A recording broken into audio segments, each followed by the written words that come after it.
Ladies and gentlemen, we now come to one of the most prestigious events of our sessions, the Professor P.B. Fernando Memorial Oration.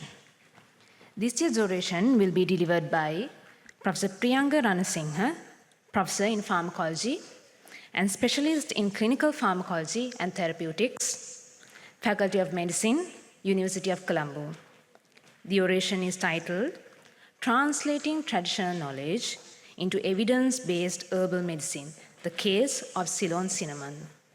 May I now invite the audience to kindly rise as the ceremonial procession led by the orator, Professor Priyanga Ranasinghe, enters the hall.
Thank you. Please be seated.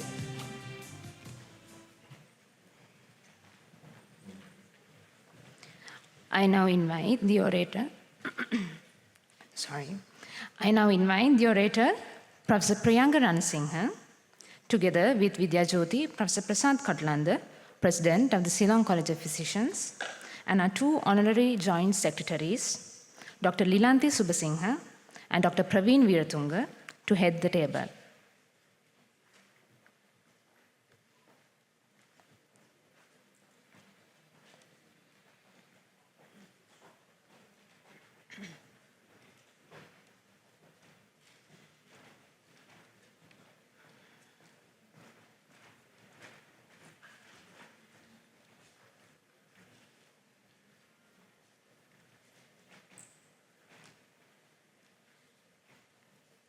May I now invite Vidyajyoti, Professor Prasad Katlanda, President of the Ceylon College of Physicians, to introduce the orator and to present the orator's medal.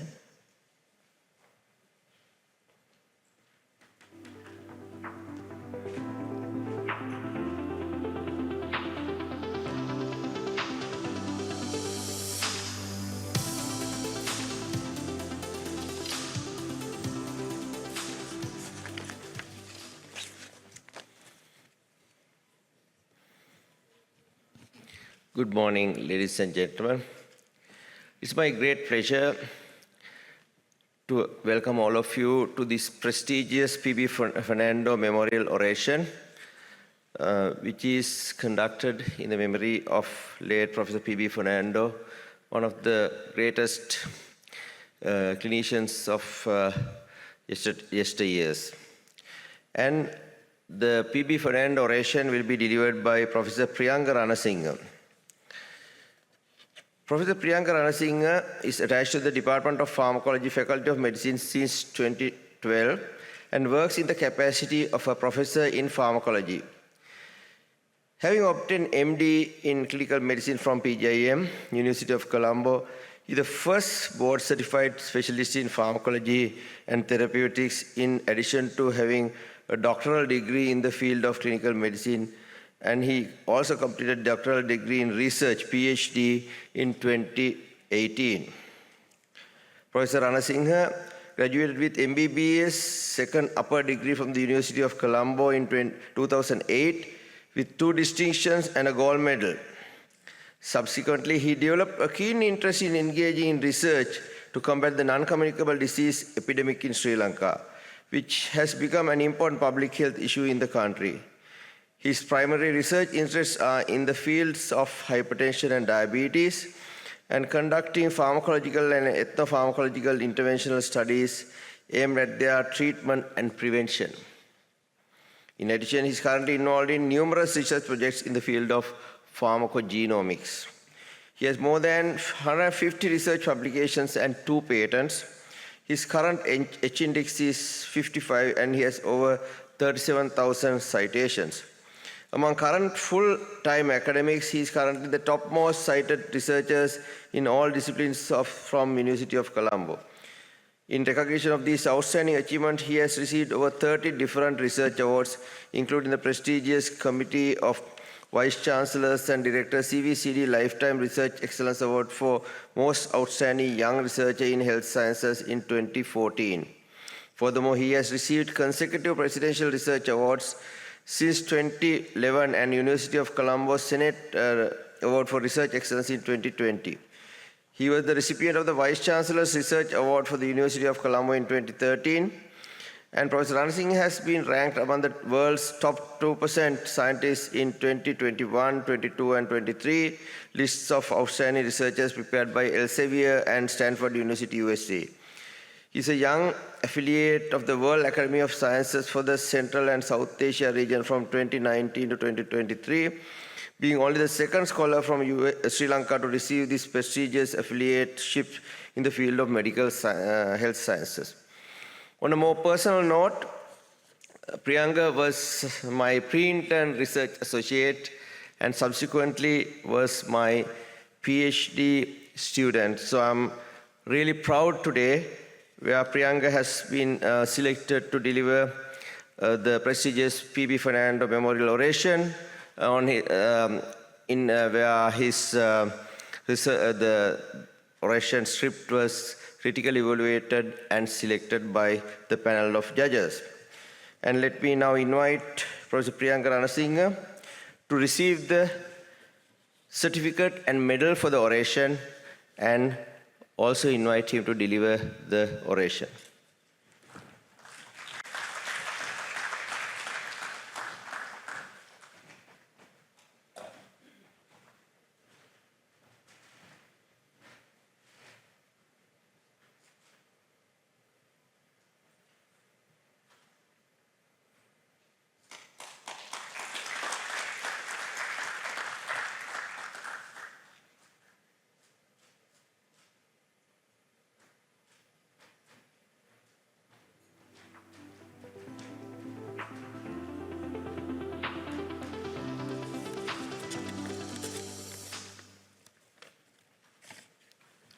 Thank you, sir, for the kind introduction.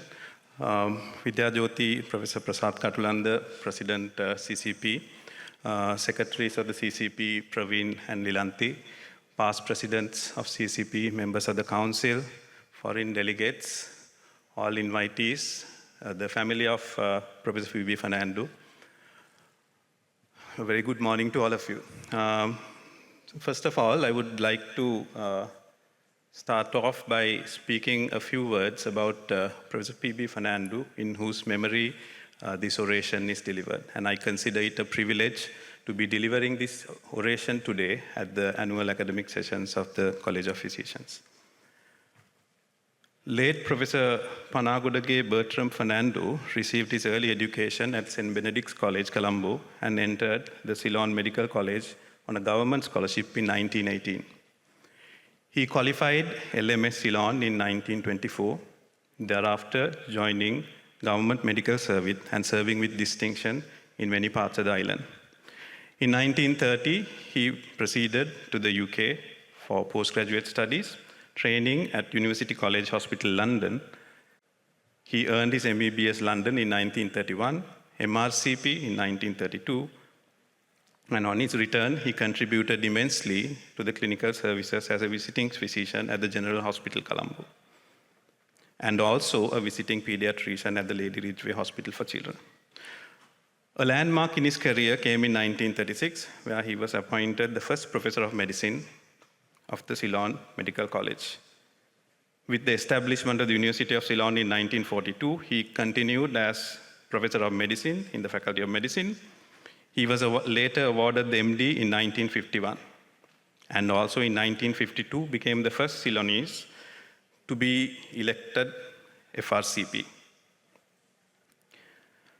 Professor Fernando held numerous professional leadership roles. He was honorary secretary and treasurer of the Ceylon branch of the BMA, and in 1953 served as the president of the Ceylon Medical Association. His outstanding contribution to medical education were recognized, where he was conferred with the titles of Emeritus Professor of Medicine, University of Colombo, and was awarded the Order of British Empire, OBE. Professor Fernando was a brilliant clinician, a keen researcher, publishing extensively in numerous subjects, including things like childhood tuberculosis, nutritional disorders, rheumatic heart disease. His research has laid the foundation for much of our understanding of this disease pattern in this country at that time. Professor P.B. Fernando's legacy lives on, not only through his pioneering work in medical education and research, but also through the generations of physicians and academics he has inspired. It is therefore an honor to be delivering this oration in his memory today.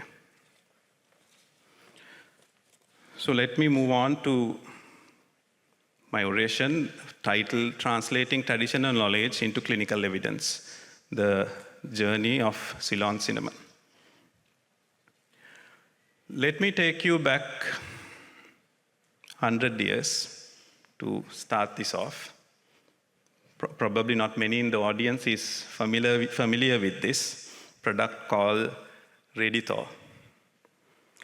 This was a product that was available in the market in USA with a patent, a product that contained radium, hence the brilliant color, and it was marketed with health claims that it improves vitality, that it improves general well-being, a cure for impotence, so many claims. And during a period of 10 years, 400,000 bottles of this product were sold in the US.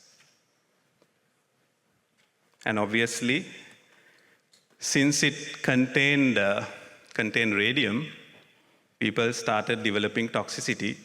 Came into light when this famous industrialist, who for that matter has been drinking 3 bottles per day of this, developed severe radiation poisoning, including jaw necrosis, etc. And that led to this being withdrawn from the market. So this is a cautionary tale, ladies and gentlemen, of what we call not fake medicines, but things with fake medical claims that can cause harm to patients.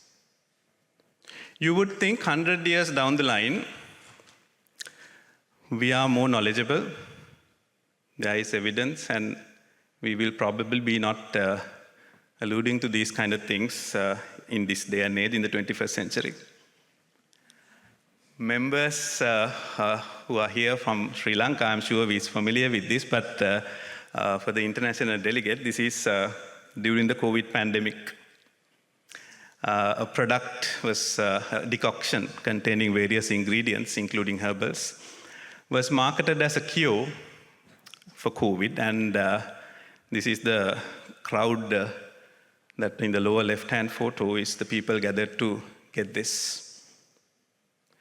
I'm 100% sure rather than curing COVID, it caused a spread because of the people gathering for this, and unfortunately it was given publicity by the then, you can see the speaker and the health minister in this photograph. So, herbal medicines, whether we like it or not, is here to stay. It is increasing in popularity, not only in Sri Lanka, in the developing world, but also in the developed countries. Studies have shown about 80% of the people use herbal medicine, especially in developing countries. And it is because of the belief that these are so-called natural, free of adverse effects, non-toxic, and so many things. I'm sure we have had our own patients who come to us and say that they use, in addition to Western medicines, herbal supplements. But obviously, as you saw, the dangers of it, the tip of the iceberg is the direct effect. If you see toxicity, it is easier to pick, but there's a bigger harm with these unsubstantiated herbal medicines causing indirect effects, leading to delayed diagnosis, people getting effective treatment. So there's a need, ladies and gentlemen, for us to separate the good from the bad, to clearly generate evidence and show what works and what does not work. So what is the extent of the problem in Sri Lanka? You don't have to believe me. I'll show you the evidence from some of the research work that we have done. This paper will soon be published in this journal. We did a survey, a market survey, looking at the availability of herbal products with beneficial health claims for non-communicable diseases. Right? Now, the earlier example I saw for COVID-19, a disease that gets better anyway, whether you use a herbal or not, is not going to have a big impact. But if you go on using herbals which doesn't work for long-standing diseases like NCDs and cancers, then you have a problem. So how common is this? We did this in Colombo and Kalutara, the commercial districts in Sri Lanka, across 41 outlets. There were 88 different herbal products, and these are, ladies and gentlemen, things that can be bought over the counter.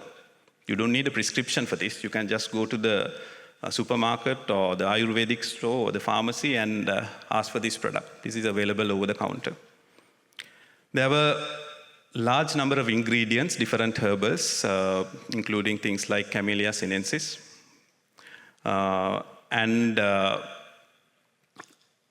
We identified a lot of issues, not only in terms of misleading claims. Some of these claims were that they were a cure for diabetes, that they cause weight loss, that they reduce blood pressure, cure hypertension.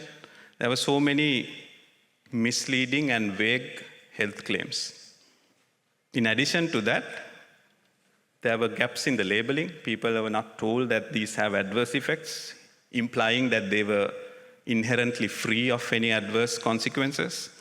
And some of them, believe it or not, didn't even have indications on how to use it, how frequently you need to use it, etc.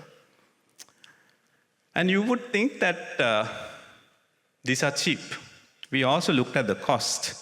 And one of the indicators we use in looking at affordability of medicines is a comparison of the cost with the average daily wage of an unskilled worker. So this comes to about a large number. About 70% of the products were more than that. So it's not cheap. These are expensive. So there are serious gaps that are there. We also did another survey sometime back in 2017 with Ranil and the research team, where we looked at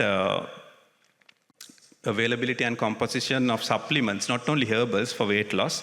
About 80% of these products were herbal supplements that were available in the market. We identified about 100 products with numerous ingredients across these different drugstores, etc. As I mentioned, there were a large number of ingredients, and some of these products went on to have about 20-odd ingredients, and I don't know, in different strengths and doses. Whether they are effective at those doses, we don't know. And these were the herbal ingredients that were there. I have indicated the names in Sinhala also. Camellia sinensis, or green tea, was the commonest. This is for weight loss, right? And there's a famous saying that the evidence is equivocal. There's a famous saying that the people who lose weight with green tea are the people who actually climb the hills to pluck the leaves, right? So, it was the commonest ingredient among weight loss supplements that were available in the Sri Lankan market. Similar to our recent study, even in 2017, there were lots of issues around labeling and a lot of issues about not giving proper directions, about adverse effects, etc., and a large number of misleading health claims. So, ladies and gentlemen, whether we like it or not, there are so many herbal products that are widely available, expensive products that are available over the counter, which people can buy. And most are marketed as being natural, indirectly implying that they are safe. They may be safe, but a major question is, are they effective? And also, as I mentioned, many of them lack labeling instructions. There's another problem in addition to this. Now, when it comes to Western medicines, you don't switch on the TV and you don't see any advertisements for any of the Western medicines. But if you go and watch the match on Saturday and switch on the TV and sit in front of it, I can guarantee to you, I can make a bet with anyone in this audience, that these products will come up. These are claimed to be cures for cancer, etc. So we looked at the extent of the problem in relation to advertising. This is presented in our paper, where we looked at news media, newspapers, TV, radio, etc. in 2021, looking at the herbals that are advertised with health claims. What we found was that there were close to 300 advertisements for about 128 products across these different platforms, majority being on TV. So you can understand that to advertise in TV is expensive. So a large portion of money is spent on advertising on the TV. And they were advertised for things like, the claims were things like for pain, headache, and then also for NCDs, etc. None of them mentioned about adverse effects. And surprisingly, about 60% of the products had multiple claims. It was effective for pain, and maybe it was also effective for diabetes, which doesn't look right, at least.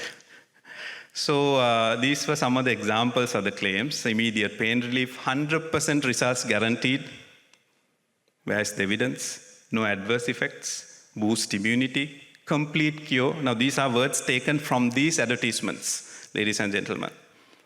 100% natural, authentic herbal formulation. So these are claims that would mislead the public, and these were in some Sinhala, translated to Sinhala, we have taken from that. So you are misleading the consumer without giving any evidence, and then they are freely advertised. I don't think there's any regulation pertaining to the advertisements. And as I mentioned previously, beyond that, there was no safety information, etc. presented.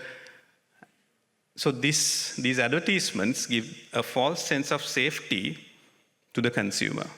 And the danger is there's a large portion that do not come to us who entirely depend on this. And for things like hypertension, maybe you remain asymptomatic for a long period of time, and then they present with complications at the end of the day. So that is the danger. But ladies and gentlemen, we all know that herbals and Western medicines have a long history. A large portion of drugs that we use today are derived from herbal medicines. I will quickly take you through the history of aspirin, the wonder drug, as I say. As far back as 2000 BC, there is documented details about the Sumerians using the willow leaves to treat inflammation. And Hippocrates himself has used willow leaf tea to ease women pain in childbirth. But it took a long time for the Western medicine practice to pick up on these signals, as I say, coming from traditional medicine background. It was only in the 1700s that the first papers related to aspirin was published.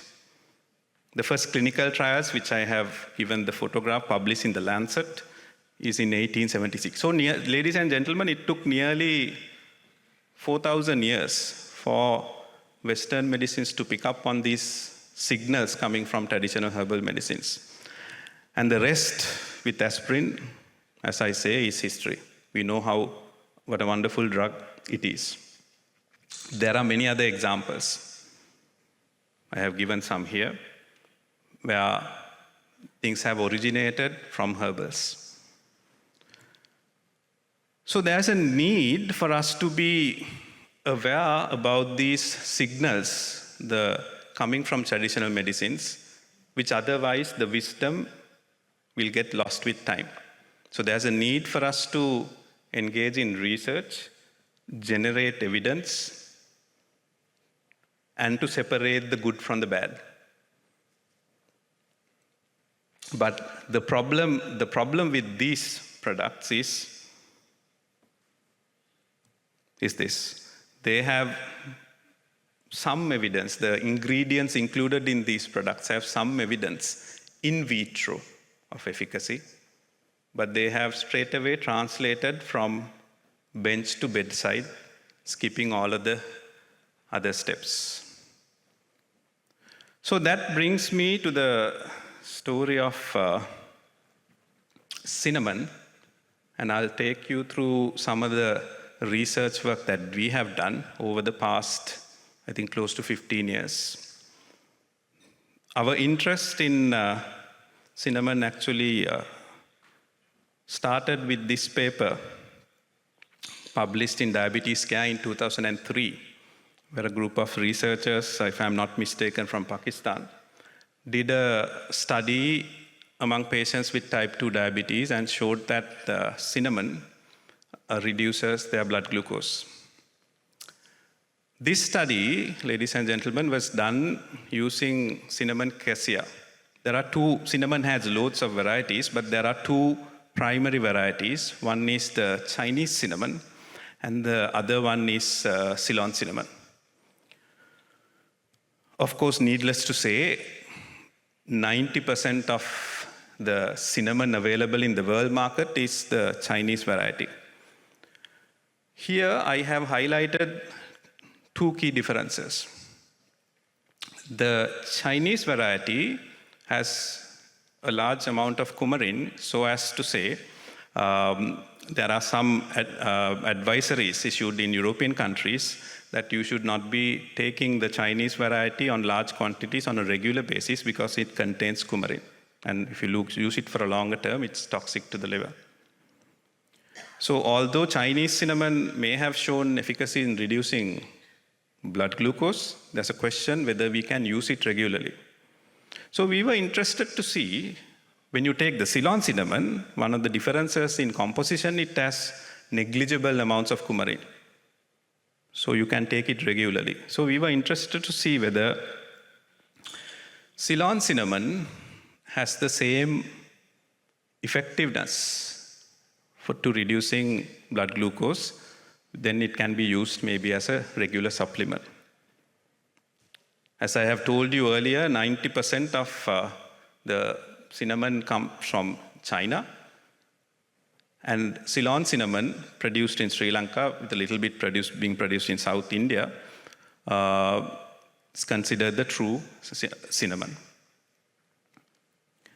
However, when we started on this, as Professor Katulanda was saying, I has just passed out from medical school and started working with Sir as a research assistant or associate. So it's a long journey that we have undertaken. We are still not done, but I'll take you through the various things that we have done to generate evidence with regards to the use of Ceylon cinnamon in diabetes. So these are the stages, ladies and gentlemen. We started off by looking at the existing evidence. So these are some of the papers that we have published, not only looking at the evidence of Ceylon cinnamon for diabetes, but what are the other health claims. You will be amazed at what you will find if you do a proper literature review. We were able to, from these papers, we identified about 70 studies, majority of them in vitro, some in vivo but in animals, limited human data, nothing related to diabetes, but related to these other things like antioxidant effects, antimicrobial, antiparasitic, and so on. These were some of the other benefits that were identified in this literature search. Inhibition of tau aggregation, anti-inflammatory, analgesic, wound healing, gastric protection I have highlighted. I will revisit this when I show you the evidence from our papers. But a key gap was that there was nothing in humans in relation to diabetes. This is another paper we published in Diabetic Medicine, looking at the use of Ceylon cinnamon in diabetes, and we identified again about 16 papers, but nothing on human at that time. There were 5 in vitro studies, 6 in vivo studies in animals, and then combined studies, altogether 16 different publications. So this is, ladies and gentlemen, a summary of what has been shown in vitro, the mechanisms, as we say. They have identified that it inhibits, starting from the GI tract, inhibits enzyme involved in breakdown of carbohydrates, stimulates glycolysis, inhibits gluconeogenesis, enhances transportation of glucose into the cell by stimulating GLUT4. So these were the various postulated mechanisms. Taking the animal studies together, we also did a meta-analysis, and you can see the reduction in the fasting blood glucose. In the interest of time, I'm not going into detail. Total cholesterol was equivocal, increase in HDL. This is all from animal studies, and insulin. So ladies and gentlemen, there is not only from in vitro, but there is some evidence when we started that Ceylon cinnamon may be effective in reducing blood glucose. But in the next stage, although there was some animal study evidence, because of the doses that we were planning to use, we also did our own preclinical study in rats. It's published in this paper. We did the study in both healthy and diabetes-induced rats in 2 phases. I will not, in the interest of time, I won't go into detail, but in phase 2, we looked at effects over a period of 30-40 days, where we looked at things like HbA1c, food intake, body weight, glucose, etc. And as you can see from this diagram, in the animals that received cinnamon, there was a clear reduction of blood glucose with time. The HbA1c in that group remained stable, whereas you saw a rise in the control arm. In addition to that, at the end of the study, we did not see any toxicity in the liver or the kidneys, histopathological included. And the whole set of in vitro evidence, we were able to find that the cinnamon had a higher therapeutic window and higher doses are tolerable. We were interested to do this because we were planning to use a higher dose comparable to the doses that were studied in the Pakistani study with Chinese cinnamon. So with that evidence, could we market this? Could we market it as a product for diabetes? No. We all know that in vitro or animal study evidence doesn't translate to effectiveness in humans. So there is a need to evaluate safety and effectiveness with human trials.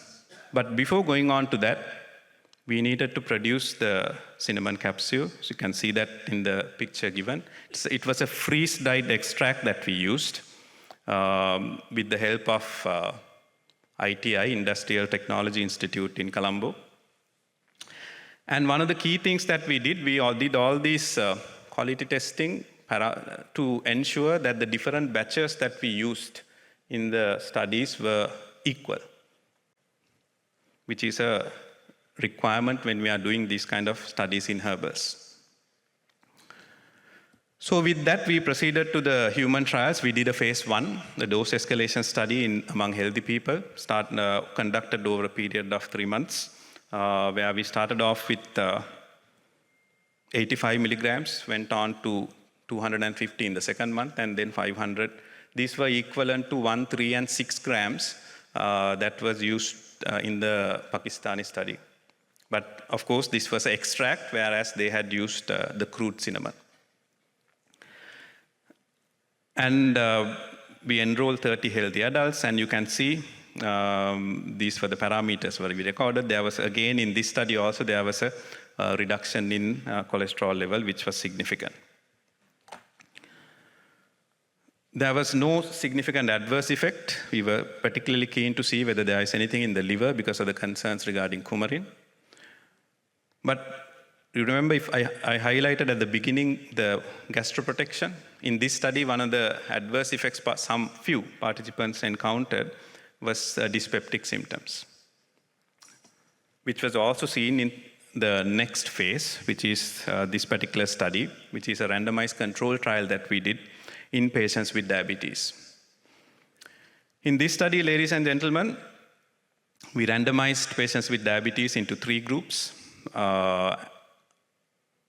2 other groups got cinnamon 250 and 500 milligrams, and then the other group, a placebo.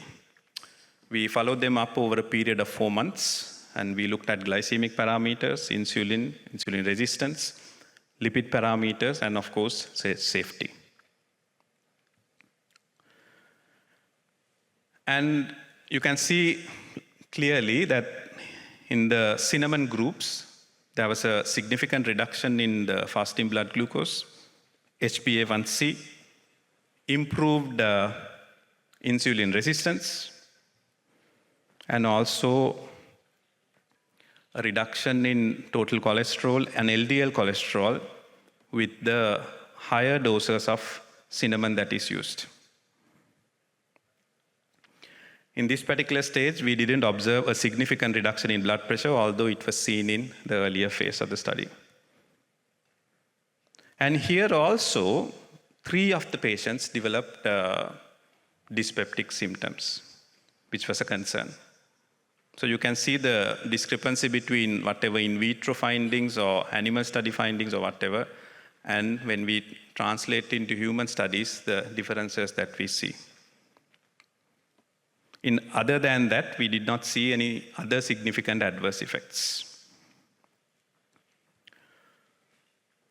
This is another study that our research group undertook, but in the interest of time, I'm not going to detail. We were also keen to see what is absorbed and how this gets into the circulation, what is the chemical that is involved.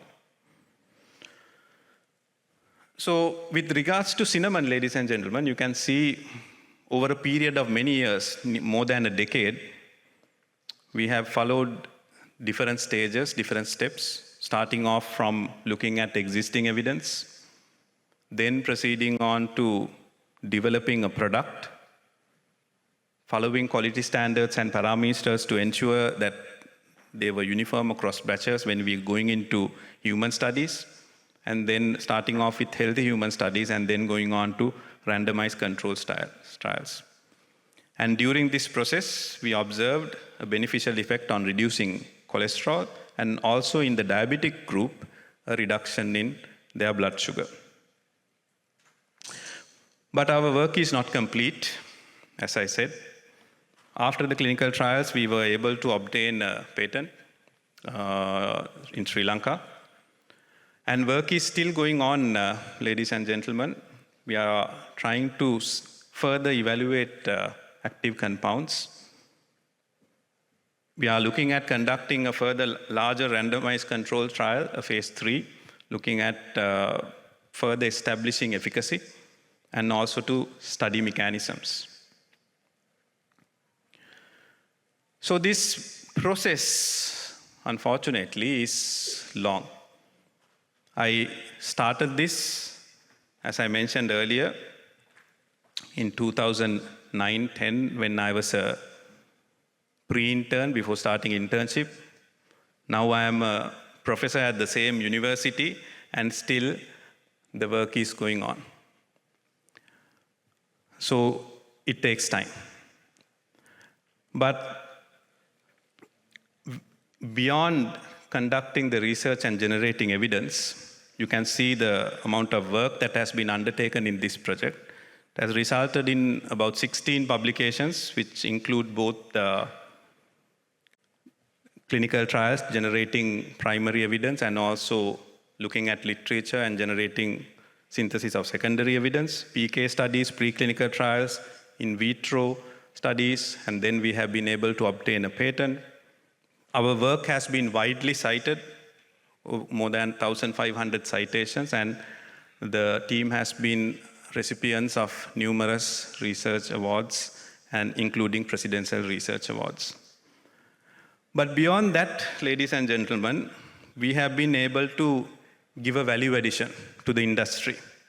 I went through some of the sites or websites marketing cinnamon-related product, including Cinnamon Sri, and I was happy to see that they had cited our research work. So I believe down the line, not only while generating evidence, we have been able to also add value to the local industry. And these are some of the websites. So how is this work relevant to us as physicians? As I mentioned earlier at the beginning, whether we like it or not, herbals are here to stay. Supplements or medicines or whatever.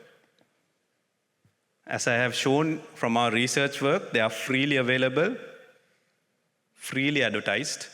And if you go and speak to your patients, I can guarantee to you, they will tell you, we are using product XYZ in addition to the Western medicines. There will be a larger proportion of patients that do not come to us who are entirely dependent on this and later come with complications.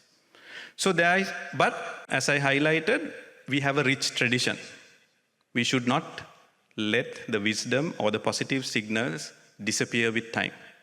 So there's a need, ladies and gentlemen, to separate the good from the bad. And I believe as researchers, scientists, and clinicians, we have the necessary expertise to do that. But we face these issues of lack of expertise, quality control, administrative issues, lack of trained personnel, etc., when undertaking this kind of research. And the way forward, which I recommend, is training and generation of expertise, collaborating. We need to collaborate with the other part, the traditional people who use, the physicians or the doctors who use traditional medicine. And then we need to look at funding and regulations so that we can undertake research. So, as I mentioned, ladies and gentlemen, this large body of work has been supported by many people. I have been fortunate to have a large number of research assistants of my own, who I hope, like Professor Katulanda inspired me and jump-started my research career, who I hope I have inspired down the line to do research. Some of them are also here in this audience today. So with that, I would like to end my talk, and I would like to acknowledge my research supervisors, Professor Katulanda, Professor Priyadarshini Galapatti, Professor Sirimal, Professor Constantine, all the study participants. We were fortunate to receive a grant from the University of Colombo for this work.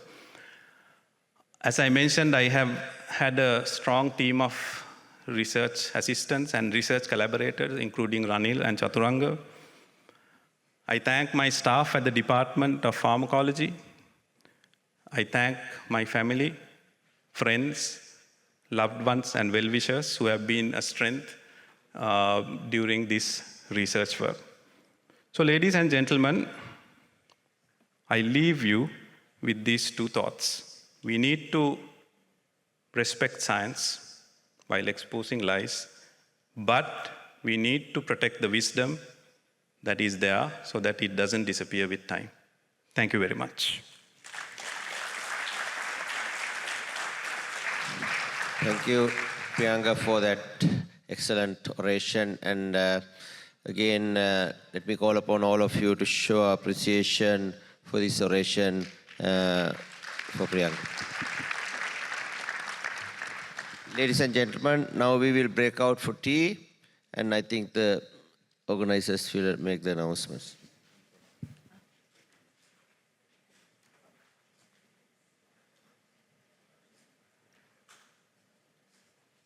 Thank you all. May I kindly request the audience to rise and remain standing until the ceremonial procession leaves the hall.